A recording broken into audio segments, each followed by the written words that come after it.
I thank y'all very much for tuning in to That Will Never Work podcast. I have a special guest today.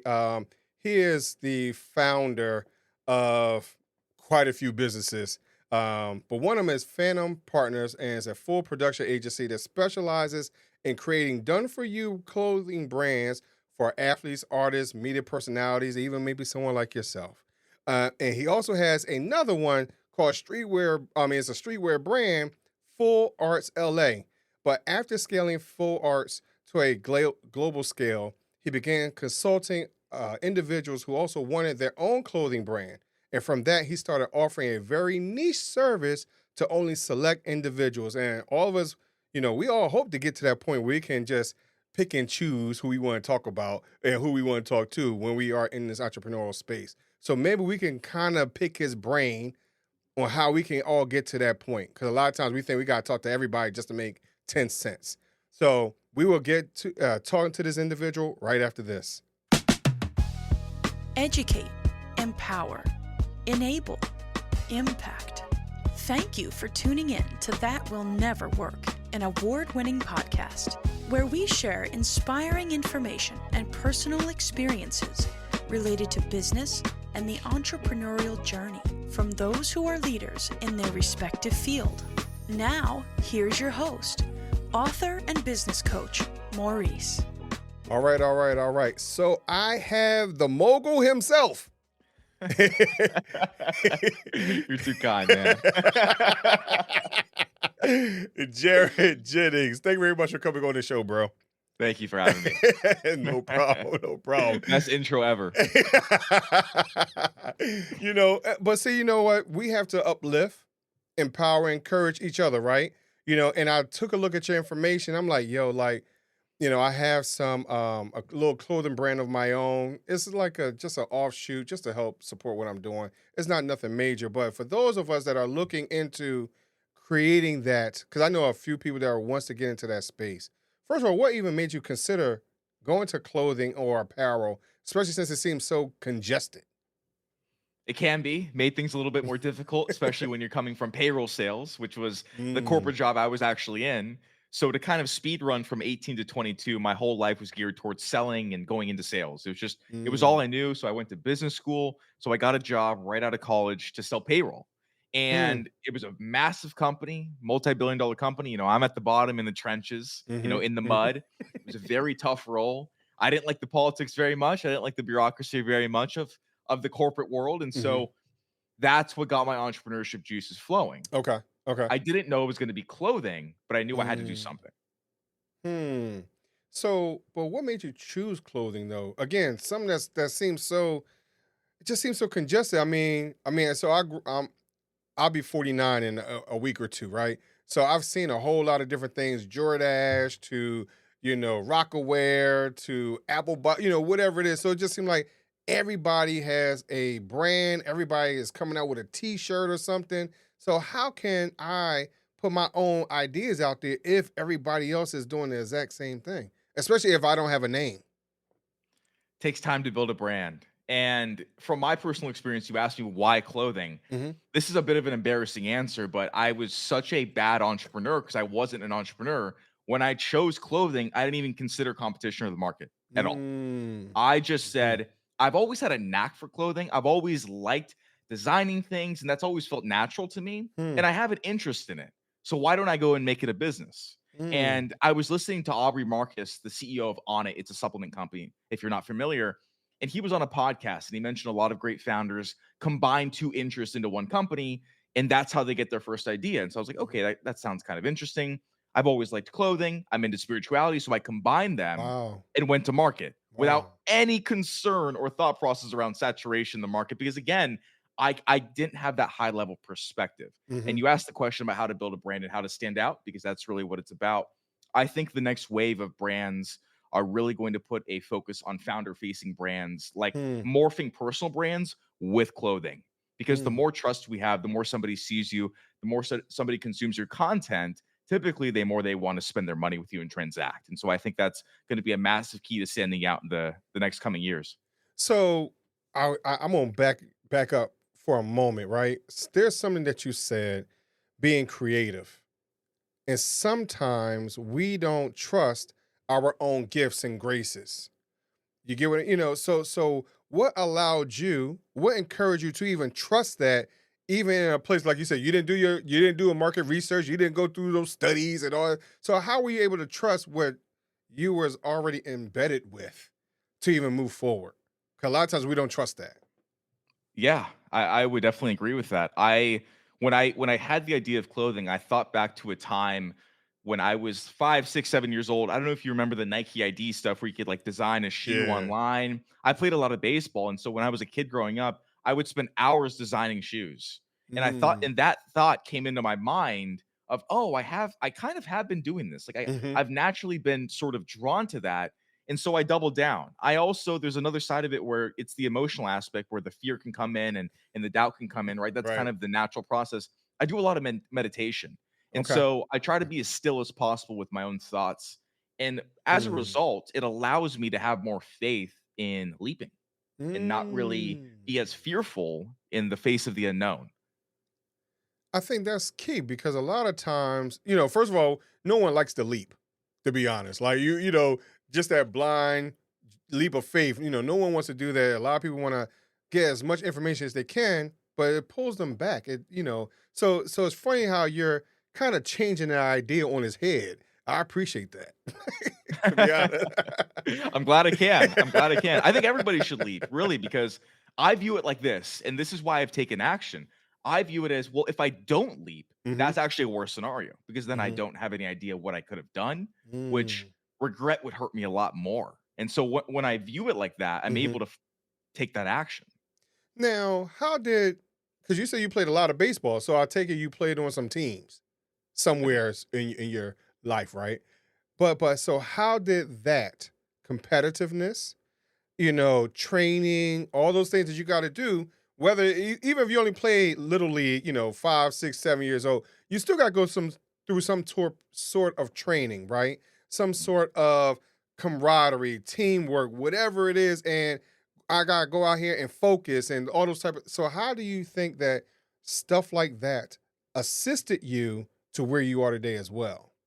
It built my character. It Hmm. was the first construct that required discipline and to do things consistently over a long period of time, regardless of what's happening in the current now, Hmm. which is such a massive character build for a founder. Because Hmm. typically, and I've been there, you're doing a lot of work for a long period of time and you see no results. Hmm. Sports is very similar. We Hmm. all, you can have some talent, but you start at zero, Right. regardless. Right. And the more you work, sometimes you're plateauing for months. And then Hmm. finally you have a breakthrough game and you gain your confidence, et cetera. So learning that on an emotional level and how to just stay very consistent and have discipline has quite literally built my character today. So again, here's what I'm challenged with right now, Jared. Just this short little 8 minutes we've been recording this show, you've probably given us 18 different things for all of us to pull through. Because even like just right now, you're talking about emotional intelligence, right? These are type of things that we got to deal with as entrepreneurs. We got to keep our emotions in check. Understand like, hey, we can be fearful. We could deal with that, but it's just how we work through it. So even for yourself, as you're working through that, and for those of you, once we share his website, you see people that he's talked to. There's some of them make a couple little dollars, right? So you because a lot of us when we get into those type of spaces, you know, we get a little anxious. We're not sure if we compare, we, can be in that. Do we deserve to be in that space? So how were you able to get over some of those levels of fear throughout the process? Like you said, you might have plateaued, but then each rung you go up, there's another level of fear. Do I belong? All that type of stuff. So how were you able to process that over a period of time? Yeah, I've had a few moments like that very specifically, definitely from payroll to brand owner. That felt really weird. I Mhm. remember my first photo shoot. I have models. I'm running the show. I'm like, what am I doing here? Mhm. I was just cold calling a business. And so and then when I launched Phantom and I started building brands for pro athletes, I'm like, Mhm. wow, this is like, woo, like I could feel, Mhm. my soul kind of stretch a bit. It's very Mhm. uncomfortable because you get that imposter syndrome. You get that Yeah. that worry about deserving certain things. And so I spend a lot of time studying subconscious world, programming our Okay. minds. I think it's very, very important. And so how I've overcome that in the past is I listen to a lot of audiobooks. Okay. I choose audiobooks over music because I want to program my mind all the time. I Interesting. want it to be programmed and not get programmed by, maybe violent music or things that are just not that Yeah. advantageous for my psyche. And so I listen to things that train me on how to see myself in a different light and Okay. and change my internal identity so that I can step into a room and know I belong. Long story short. That's nice. That's nice. So now we've gone through some of your past. You played some baseball. You did some payroll. You did a 9 to 5, and you've conquered some fears and things like that. But now you are putting yourself out there, right? And because of you were already creative. You feel like that was already part of your background. You're kind of naturally moving into this space, naturally, right? Also, you're talking about how you have been marketing to athletes and things like that. Kind of natural, right? So what I'm getting at is that sometimes we feel as though because we talk to other people, we have to be someone else and not be true to ourselves. So how were you able to stay true to you through this process, regardless of the fear and all that type of stuff? How were you able to stay true? That's a great question. And I don't mean to make this a massively deep, heavy conversation, but it's kind of how I operate. And I'm a faithful person, right? The Mhm. spirituality stuff. So when you practice meditation, you're able to feel more calm and more poised, more aligned. And so, like, Mm, because I do that behavior, it relaxes me. So when I get an idea, I'm more open to it, and okay. I'm also very cognizant of just not conforming. I think everybody has their own talent. Everybody's so special in a certain way. Mhm. And I think if you can tap into that and just trust it, just trust the gut and just go with it, you'll have great results, in my opinion. So you said something about conforming. So that means you were thinking outside the box? Of course. I mean, conforming was payroll. I was miserable. I mean, that is as conforming in corporate America as you could possibly get. And so I was conforming. I was like, well, they told me to pick this company, and they told me to go in the sales, and I'm just following damn orders. Mhm, And mhm, I felt that didn't feel good. And so I said, mhm. I should make a change. I got to make a change. I think that awareness is kind of what sparked everything. So what was that one thing that might have said, you know what, I need to jump all the way in? Like I'm really hating this moment right here. Was it any one moment, or was it just across the board? Like, hey, I've been here a year way too long. So was there one moment that flipped the switch? There was one moment for sure. It was during COVID, and so I was an outside sales rep. Of course, COVID made it inside sales, and that was Mhm, like the only part of the job I liked is I could drive and I could meet with bankers and people and like conversate and mhm, have those relationships. And come to find out, during COVID, the company I was with was trying to reduce headcount, aka make people quit. mm, And so I have a one-on-one with my manager at the time, and she rips into me mm, over me doing everything I could, especially I'm selling to small businesses, payroll, right? Like during a pandemic, it was not good times. right, I get ripped into, and like halfway through her rant, I'm like, I'm quitting. Like internally, I was like, I'm done. This right. is it. I'm not tolerating this. I hate this level of disrespect. So I feel like the most transformative moments always come from the most amount of pain. Like they're the, Mhm. they're the best things for us. And so that was so uncomfortable. I felt so disrespected, and that moment was the catalyst. I was like, I've just had enough. Well, and I'm saying that because a lot of times even if we have that moment, we don't take that leap. Again, outside the box, we're not taking a leap. You're talking about meditating, so understanding and connecting with a higher power. All these key points. But what about those moments? Because you're coming off very optimistic. I'm pretty sure.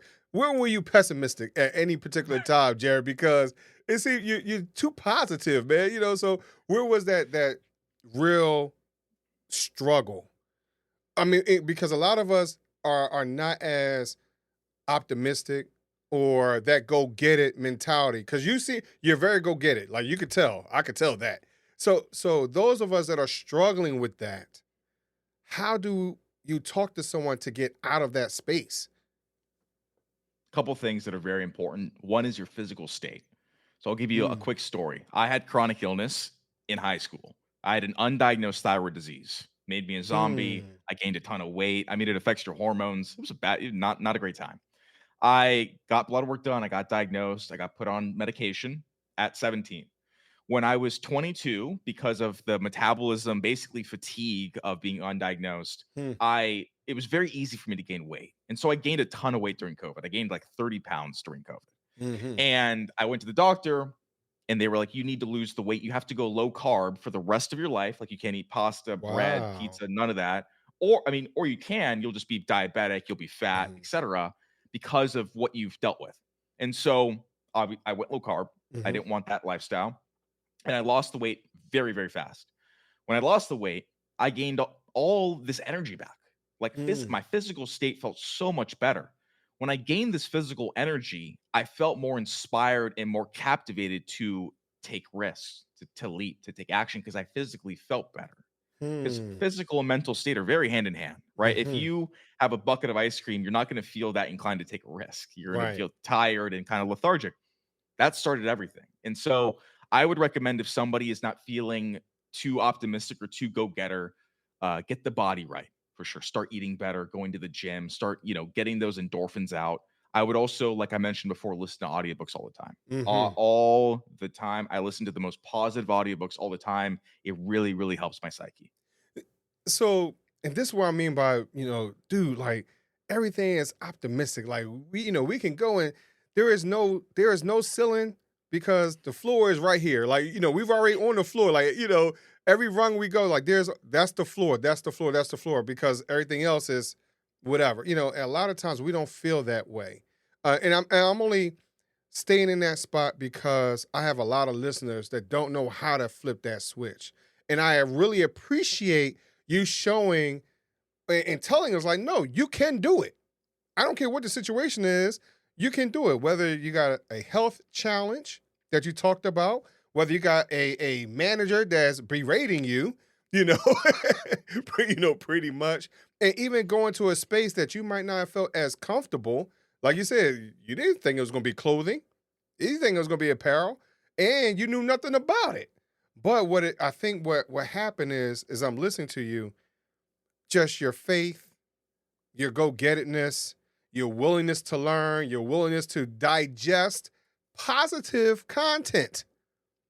You don't sound like you're on Instagram looking at, oh, I can't even I'm drawing a blank. It has a red banner and all that, like, all this bad information. You get what I mean?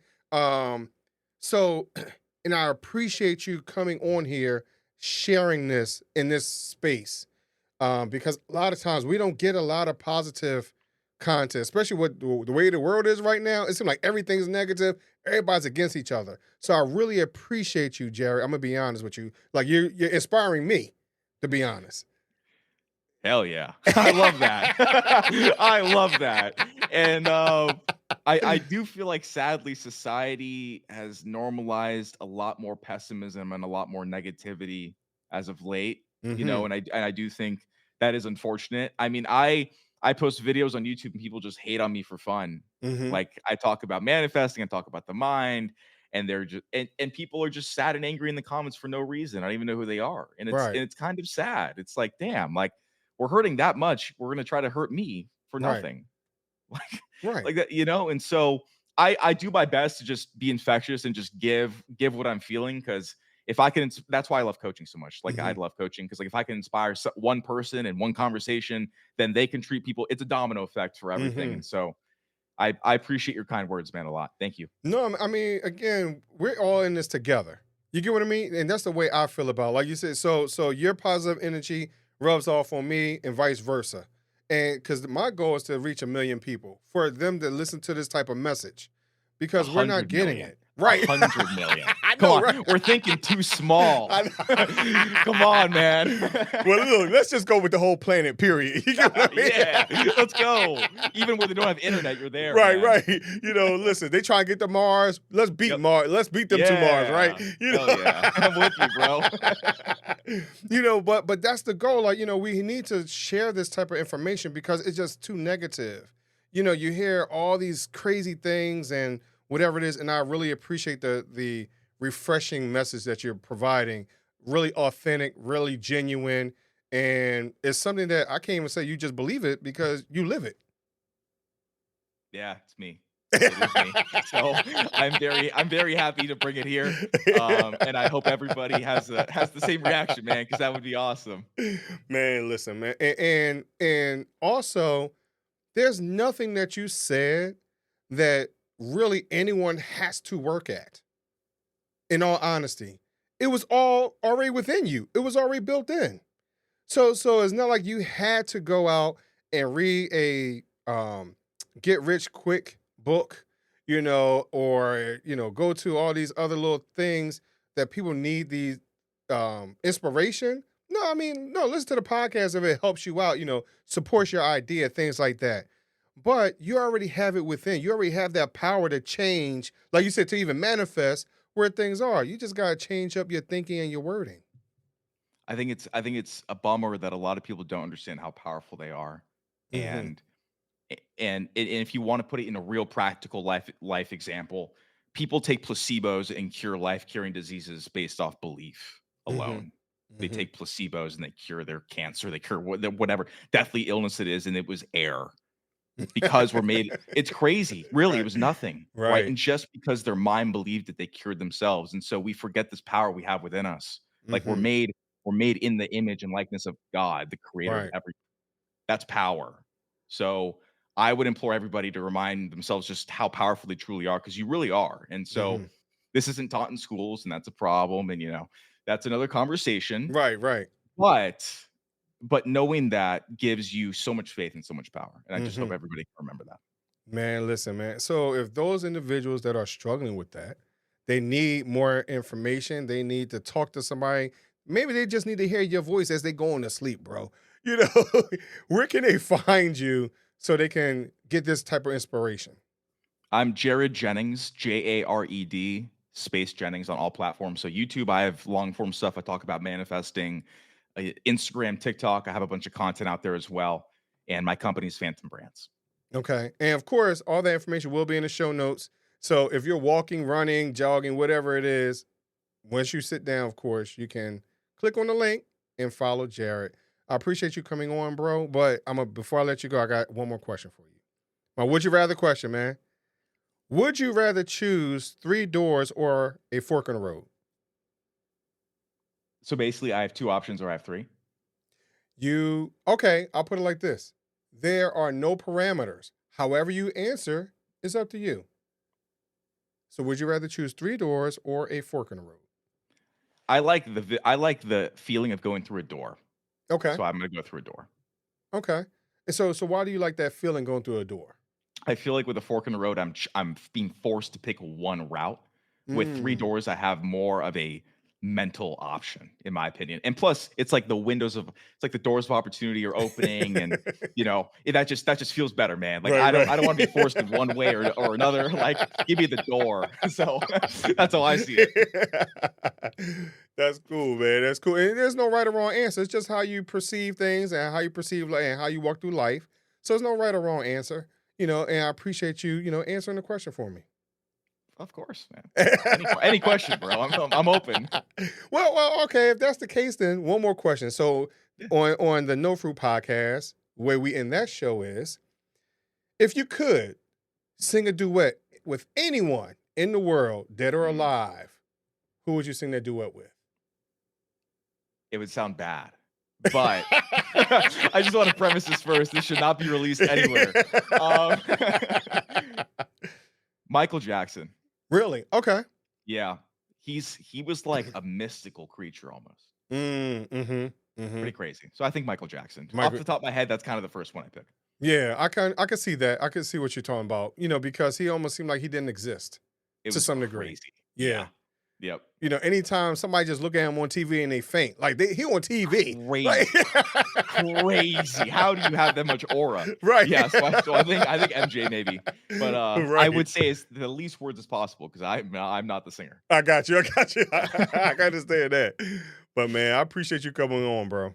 Thank you for having me. It was fun. No problem. No problem, man. Thank y'all very much for listening to That Will Never Work podcast. And of course, I'll talk to you just a little bit later. Thank Thanks for listening.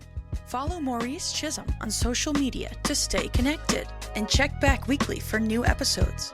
Until next time, that will never work. Or will it?